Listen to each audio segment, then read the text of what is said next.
Beginners idli batter preparation అడిగారు. Idli batter ప్రిపరేషన్కి urad dal అంటే whole urad dal అంటే గుండు మినపప్పు ఒక గ్లాస్ తీసుకొని, ఇవి ఈజీగా నానిపోతాయి ఎందుకంటే పొట్టు ఉండదు కదా.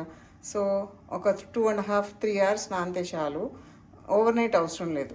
సో ఒక 3 hours నానబెట్టుకుంటే ఇది ఇలా స్ప్లిట్ అవుతుంది. ఇలా స్ప్లిట్ అయితే మనకి నానినట్టు అర్థం అనమాట. సో ఇలా 3 hours నానబెట్టుకోవాలి.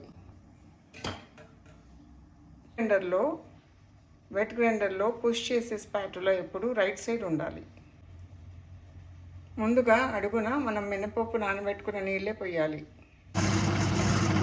వాటర్తో టర్న్ అయిన తర్వాత మిగిలినంతా ఇందులోకి డ్రాప్ చేసేయచ్చు. దగ్గరే నిలబడి చూడాల్సిన అవసరం ఏం లేదు. సఫిషియెంట్గా వాటర్ వేస్తే 15 minutesలో ఫ్లఫీ ఇడ్లీ పిండి తయారైపోతుంది. ఈలోపుగా ఇడ్లీ రవ్వని బాగా 2-3 సార్లు మినరల్ వాటర్తో కడిగి ఇలా ఫ్రూట్ స్ట్రైనర్లో వేస్తే కొంచెం వాటర్ ఏమన్నా ఉంటే కూడా అడుక్కు వచ్చేస్తుంది. ఎందుకంటే ఇడ్లీ రవ్వలో వాటర్ ఉంటే ఇడ్లీ బాగా రాదు. ఇడ్లీ రవ్వ గట్టిగా పిండాలన్నమాట.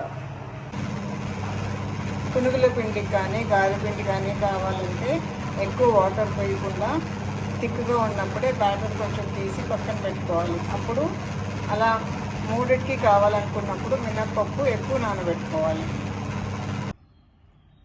వీల్స్ని ఇలా ఒక పెద్ద ప్లేట్ మీద పెట్టుకోవాలి. ఇప్పుడు ఈ ఇడ్లీ పిండిని మొత్తము శుభ్రంగా తీసేసుకుని మనం ఇందాక ఆల్రెడీ రవ్వ రెడీ చేసి పెట్టుకున్నాం కదా, అందులో యాడ్ చేయాలి. మనము ఫస్ట్లో పప్పు రవ్వలు నానబెట్టుకున్న గిన్నెలు, ఇడ్లీ రవ్వ స్ట్రెయిన్ చేసిన గిన్నె అవన్నీ నీట్గా కడిగేసి తుడిచేసి పెట్టుకోవాలి. మెయిడ్స్ ఉన్నారు కదా అని ఇష్టం వచ్చినట్టు ప్లాట్ఫామ్ అంతా అంట్లో నింపకూడదు. వాళ్ళు కూడా మనుషులే. వాళ్ళు పాపం డైలీ 6 to 7 hours చేస్తారు. ఎంత కష్టమో నిలబడి చేయాలంటే. మినపప్పు రవ్వ కడిగిన నీళ్ళని వేస్ట్ చేయకూడదు. స్టోర్ చేసి ఈ ప్లాంట్స్కి ట్రీస్కి యూజ్ చేయాలి.